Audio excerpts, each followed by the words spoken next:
Welcome back, everybody. This is the ISA Insider News. And as always, we have Shayna Weber. My name is Max Tim. What's happening?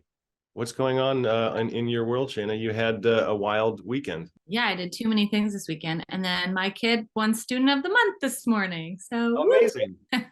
Or do they give reasons like here's why he won, or what yes. Is there a rundown? He's mostly very kind and helpful, which is a lovely thing to have in a little boy, a child. He's always helping and he's always making sure that everyone's okay. And he works really hard in class and stuff. So yeah. Is he still a lover of villains?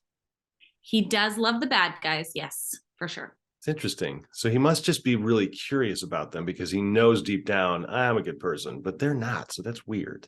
Yeah. Huh. He loves the idea of a battle. So it's really that good guy beating the bad guy. Yeah. And he likes the bad guys because they're worthy opponents, I guess. Evil will always triumph because good is dumb.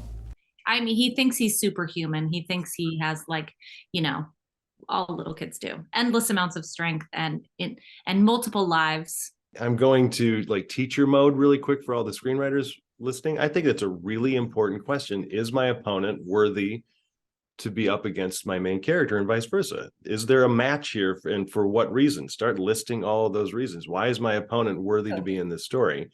And what is that opponent going to do, literally, to stop the main character? So bravo to Max. Max is, that name, there's something about it. I know, just storytellers and right. Yeah. I didn't do much. I watched a lot of TV. My mom was down in Chicago with my sister. They had a little girls' weekend, and so I hung out with my dad, watched a bunch of football. It was great. But let's get into what we're going to talk about today. And we have a really fun list. We're going to talk about top 50 comedians in the industry at the moment. That's our headline. But then we're also going to be talking about this really cool article by Linda Seeger, who's amazing. She wrote the book, Making a Good Script Great. She's awesome. And the title of that article is Where Do You Get Your Ideas? We're going to talk about that. We're going to talk a little bit about this Elon Musk Twitter situation, which could be, good and bad thing. But then how are we going to kick it off and finish it off? We're going to talk about some, it is holiday season. That's why I'm wearing this. Yeah. And if you're looking for great gifts to give, we're going to talk about gifts that give back. And there are some really good ones on there. And I'm curious what your favorite one is, like if you had to pick one now. So we'll talk about that. So our top headline this week is from The Hollywood Reporter. Towards the end of the year, The Hollywood Reporter puts out their lists. And this one is the 50 most influential people in comedy in 2022. We all love a good comedian, man. Class clowns. Yeah. The reason we like to talk about these lists, not that, it matters if you make a list or if these are the best people. It's just a really great way to continue your own education.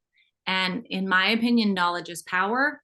If you know these names, you can talk about them. If you're ever in a meeting and somebody says, well, who do you like? What do you, in your world, who's in comedy, who do you like, what do you listen, what are you watching? It's just a great way to gain knowledge and have an understanding of what's really, really, really current. The names in this list are powerhouses, from Kevin Hart to Judd Apatow, Dave Chappelle. There are a lot of obvious names that you're like, oh yeah, of course I know all of them. But there are a lot of names that I did not recognize, but I recognize the shows and the projects that they've worked on. And I think for me, that's important. I need to know who Quentin Brunson is. I know what she looks like. I know her show Abbott Elementary. I never knew her name, which is dumb. I should know that, So you're right. It's a great study. And who doesn't want to find a new comedian that they love? Because all of these people have shows or projects of some kind. You might be able to discover somebody new. Our editor, Scott, is a huge comedy fan. I love comedy. My favorite of all time is Brian Regan. I didn't see Brian's name on here, but I love Bill Burr. Dave Chappelle is amazing. Danny Glover is incredible. Who do you love? Donald. Danny, I like Danny Glover too, but yeah, Donald Glover, my bad. Yeah. I mean, the only thing I felt like was missing was there was a lot of men on this list, a lot of dudes. So I was kind of looking for the women. I mean, Issa Rae's on there. I didn't see, is Sarah Silverman on there? I mean, she does her podcast, but you know, Maya Rudolph, Natasha Lyonne, she's great. Yeah, I mean, Amy Schumer, obviously. I really like what Amy's doing with her show, Inside Amy Schumer, right now. I Yeah. did watch some clips of that, and hilarious. I mean, and just so timely, and does it in a way that's like it hits, it pokes a little bit, and it makes you, it can make you offended, but at the same time it's opening up a conversation and going like, well, why am I offended, and what does that look like, Yeah. and how can I look into that deeper of why am I having feelings about this? And God, that's what I love about comedy. Bill Burr is a great example of that. He does everything he can to offend everyone. And it's mainly just to put on a show. He's also probably that guy. And so there are a lot of people that hate Bill Burr, but he just hits those points. It's almost like a new version of Mel Brooks in a way. Yes. But little things also, just to kind of add, we all know who Will Ferrell is. We've probably heard of Gary Sanchez and Gloria Sanchez. Gloria Sanchez is the female fronted production arm, and they, back female fronted comedies.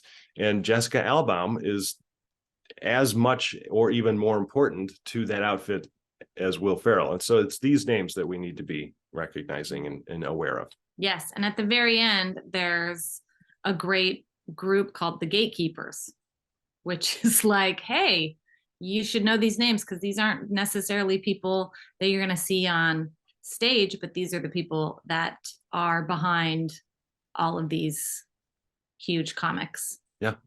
So read the list, pay attention. If you're going to be trying to make it in this industry, you've got to know who the players are, who the gatekeepers are, like you said. So yeah, check it out. Top 50 in comedy today. It's fun. I saw Sarah Silverman like 3 weeks ago. Oh, you did? It was that recent? What was it? I think about maybe like a month ago. I saw her in an airport once. Funny as always. She's always. She had, what's her name? Crap, who's that? She's awesome. Ali Wong. Last name again? Wong. Ali Wong. Yeah. Okay. I've heard the name. Yeah, see? All right. Ali Wong. All right, let's move on to the next one. Move on.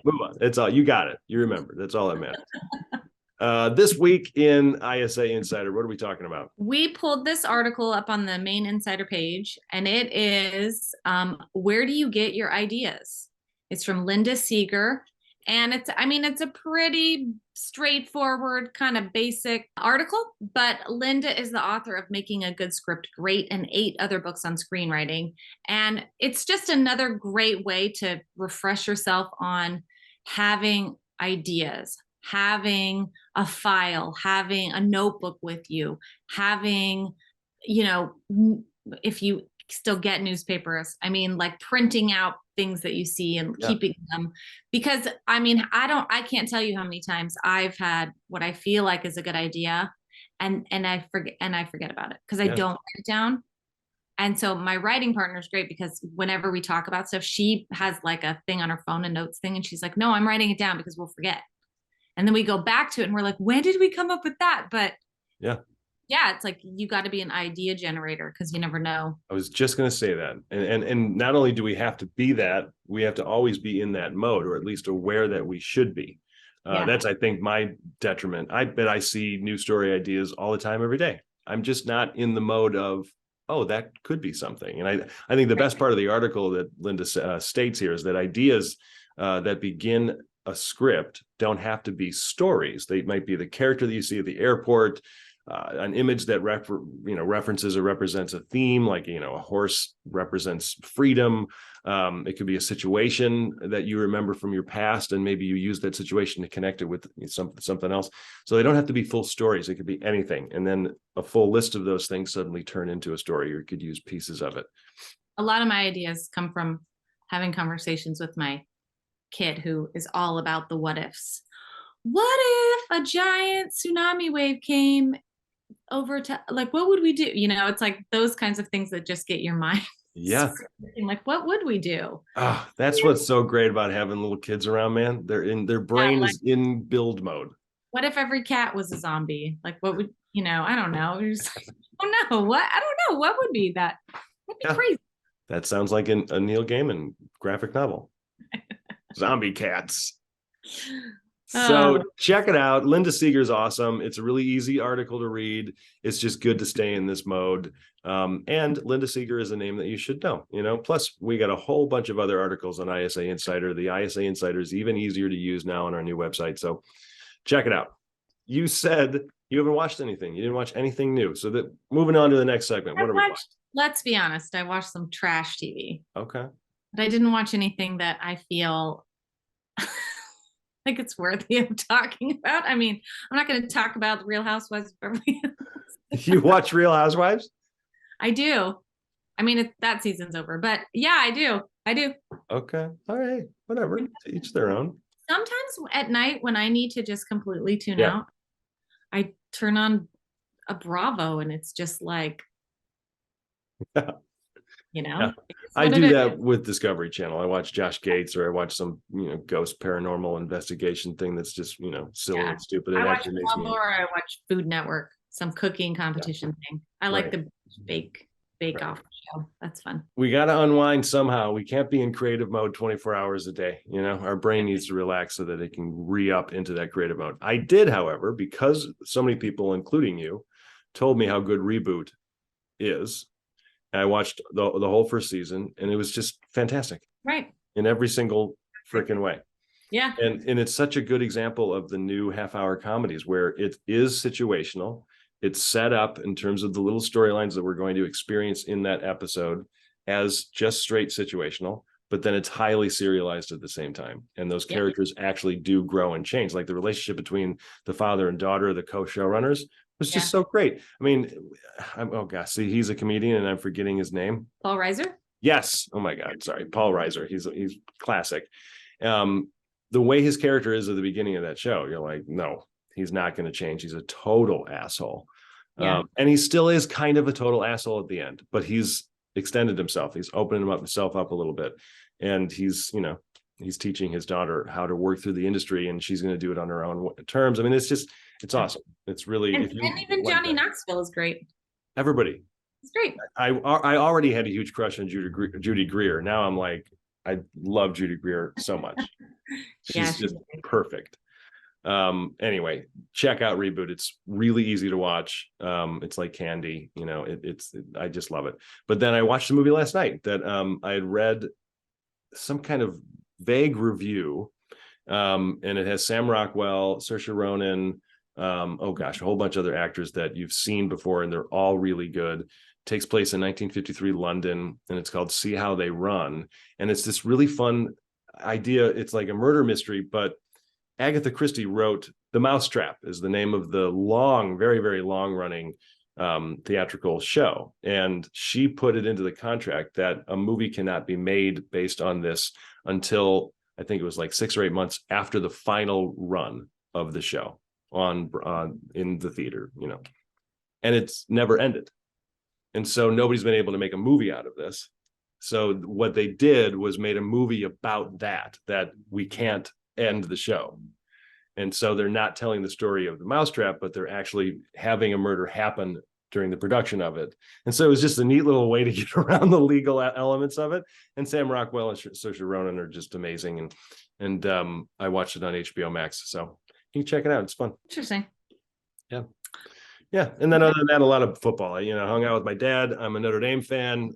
They were unranked. They beat number 4 Clemson, and it was just like Christmas in November. It was amazing. I couldn't believe that they played as well as they did. So there you go. Yeah. And I'm wearing this because I'm prepping for holiday movies. You serious, Clark? You know what that is from, right? Of course I do. Okay, just checking. What do you think? I'm stupid? No, come on. Oh, Lord. All right, let's get over to the Twitterverse here. Let's talk about what's happening on Twitter. People are leaving. I understand why, but then I'm also like, this is the thing. I mean, I don't know. There've been like these big moments on there, and then with voting and the elections and all of that, and it got kind of crazy. And now, like, I understand, but I think I'm just confused. I'm overall confused because I don't know if I'm staying or going and like what that means. And like, barely use it anyway, so I don't know. What's everyone doing? I know. I haven't seen that big of a change. I check Twitter every day. I don't tweet every day, but I'm usually tweeting things and just seeing what's going on in the screenwriting world. Because screenwriting Twitter is very helpful. Not as many people are posting as often, but it's kind of the same. I mean, one of the big pieces of news here is from Rolling Stone. It says Twitter bans Sarah Silverman, Kathy Griffin for parodying alleged comedy lover Elon Musk. So it's just this funny, goofy little article where Musk banned them because there's this whole new rule that he's thrown out there that you can't impersonate another person on your Twitter account without saying it's a parody.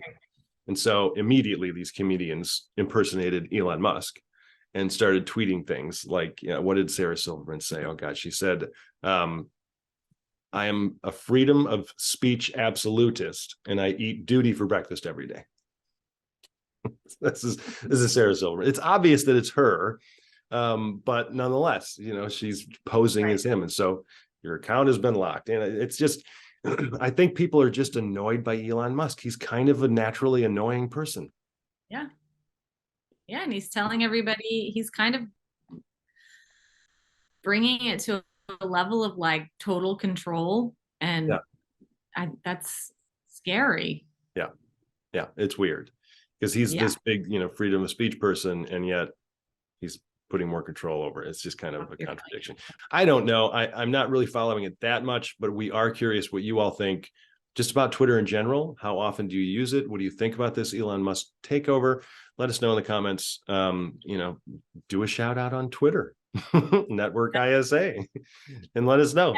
The thing that is, to me, just started it off was when he wanted to charge $20 for a blue check mark, and then it went down to $8, but then like now he's going to try to make anyone with a blue check mark, and it's just, the blue check mark is so that people do not create accounts, which is what he's trying to stop. It's like you're saying there can't be accounts of other people unless it's a parody and you'll shut it down. The whole point of the blue check mark is they're verified, so it's actually that person. You cannot police every single account. You can't do it. Apparently he thinks he can. He doesn't need any of that. Then fantastic. Then you don't need to charge people for a blue check mark if you're doing your job and you're making sure that there aren't accounts of people trying to impersonate somebody else and go into the DMs and get money or defraud people. Yeah. It's all about trying to get his investment back. That's the sad truth here. It's the sad truth. Yeah. Anyway, let us know what you think. We love to see your comments, and we love how many people are commenting on our show here. So please put them in there. Moving on to our final segment. What's the good news of the week here? So our good news of the week comes from goodgoodgood.co. And because it's holiday season coming up, we decided that our good news of the week would be this list of gifts that give back. So this is a big list, and you can spider web out from it to a bunch of different things. I've spent a good probably half an hour just like, oh yeah, that leads to that and that leads to that, of looking at all of these presents. If you're shopping for somebody who's difficult, or even yourself, or just want to do something a little bit different than going to the mall or shopping on Amazon, this is a great list to check out. Yeah, because all of the products that are listed here give back to some form of an organization, and all the organizations are great. My favorite is the Parks Project Camp Blanket. It's just a camping blanket. This looks kind of cool.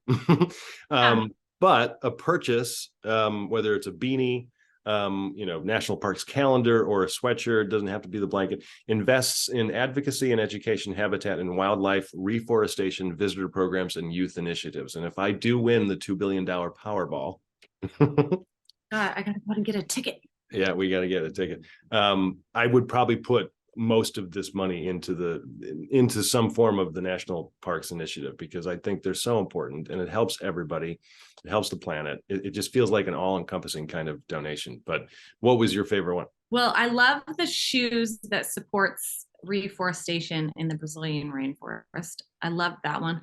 But then one that's not on this list that we get in the mail that was hilarious is it's not hilarious, the WWF, the World Wildlife World Wildlife Federation. They're doing this great thing where you can buy little stuffed animals, and then it's also supporting basically like adopting that endangered animal. And Yes. my son loves stuffed animals. And so I was like, okay, look through. He was looking through it. He's like, oh, I want that and I want that. And I said, okay, circle the one or two that you like the most that you would want. And I left the room and I came back and every single one is circled. Well, And he went back with a different color and went over the ones he really wanted. And it was about 12 of them out of 20. So looks like you're going to be donating quite a bit to WWE coming up here in the I know. WWF. Oh my gosh. Yes. Not the wrestlers. No. But that would be cool. Can the wrestlers do like little wrestler stuffies? And then They should. Oh my gosh. Crossover? Come on. But all of these are great, and they seem to be, smaller businesses, local, and so it's supporting small business, it's supporting social awareness, social goodness, environmental, animals. Yeah. So check it out.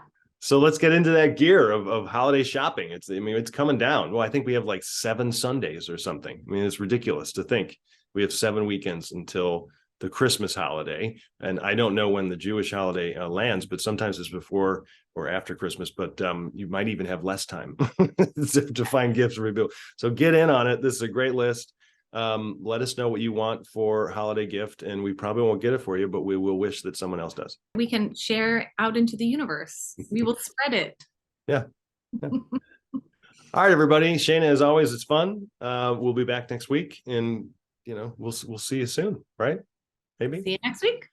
All right, everybody. Have a great week. See you then. Bye.